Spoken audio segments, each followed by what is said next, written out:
Sir Ram मंदिर उद्घाटन हो रहा है सर। राम मंदिर उद्घाटन है 22 तारीख को। आपको क्या मुलाकात जा रहे हैं? इनवाइट करें सर, आपको भी आप जा रहे हैं क्या? देखिए एक बात सुनिए जब जीबी पंत चीफ मिनिस्टर थे तो उस जगह पर 500 साल तक मुसलमान नमाजें पढ़े। कांग्रेस के जीबी पंत मुख्यमंत्री थे, रात के अंधेरे में उसमें मूर्तियां रख दी गई। मेरी मस्जिद थी, है और रहेगी। उन्होंने मूर्तियां नहीं निकाले और फिर वहाँ पे कलेक्टर थे जिनका नाम था नायर साहब मस्जिद बंद करा के वहाँ पर पूजा शुरू कर दिए। और 1950s में नायर साहब जनसंघ के पहले मेंबर ऑफ पार्लियामेंट बने। फिर 1986 में लॉक्स खोले गए, बगैर मुसलमानों को सुने। बूटा सिंह शिलान्यास कर दिए।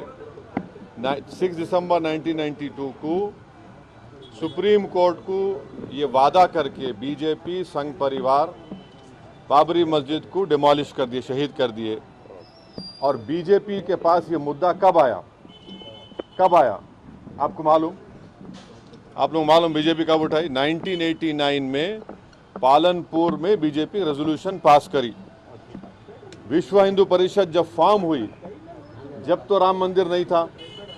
महात्मा गांधी बोले क्या?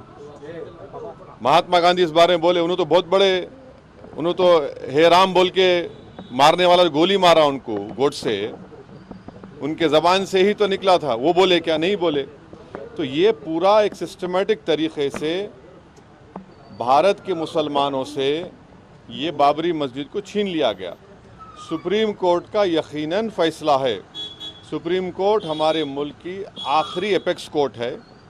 टाइटल सूट था, तो टाइटल सूट में सुप्रीम कोर्ट ने ये कह दिया कि फेथ की बुनियाद पर हम ये जगह मुसलमानों को नहीं दे सकते। सुप्रीम कोर्ट ये भी कह दिया कि वहाँ पर मंदिर को तोड़कर मस्जिद नहीं बनाई गई। ये सुप्रीम कोर्ट ने कहा उस जजमेंट में। और मैंने सुप्रीम कोर्ट के जजमेंट आने के बाद ये रिएक्शन आपको मीडिया को दिया था कि एक सुप्रीम कोर्ट के रिटायर्ड चीफ जस्टिस थे, उनका नाम जस्टिस JS वर्मा नाम था।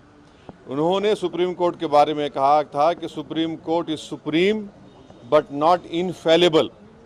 ये उन्होंने कहा था, मैं फिर से कह रहा हूँ।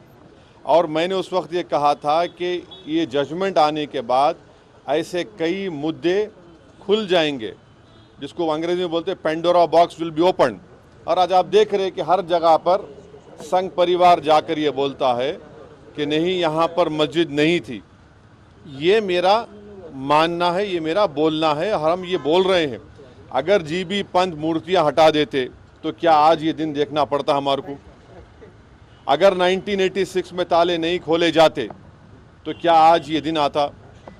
क्या अगर 6 दिसंबर को बाबरी मस्जिद डेमोलिशन नहीं होता तो क्या ये दिन देखना पड़ता? ये सवाल है हमारे, इसका जवाब कोई दे ही नहीं रहा है।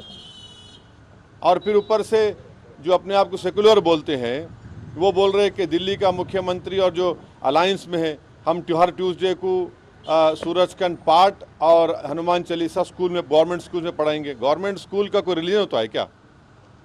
हाँ, अभी तो सबका झगड़ा चल रहा है। क्या झगड़ा है ये? झगड़ा क्या है? अगर मोदी नहीं रहते तो हम भी चले जाते। हम उन सब से पूछ रहे कि बताओ, ये जो मैं बातें कर रहा हूँ, 3 इंपॉर्टेंट इंसिडेंट्स बोल रहा हूँ। जीबी पंत जब चीफ मिनिस्टर थे 1986, 6 दिसंबर 1992, इस पर क्या बोलना है आप लोगों का? बोलो। कोई नहीं बोलता। इसलिए नहीं बोलता क्योंकि सबको मेजॉरिटी कम्युनिटी के वोट्स को हासिल करने का झगड़ा है। और नरेंद्र मोदी ये काम करके मेजॉरिटी वोट्स को कंसोलिडेट करना चाहते हैं। और इससे एक पैगाम दे रहे हैं भारत के मुसलमानों के कि आपका भारत की पॉलिटिक्स में आपका क्या मुकाम है, आपकी प्लेस क्या है, ये बताया जा रहा है। बस, थैंक यू।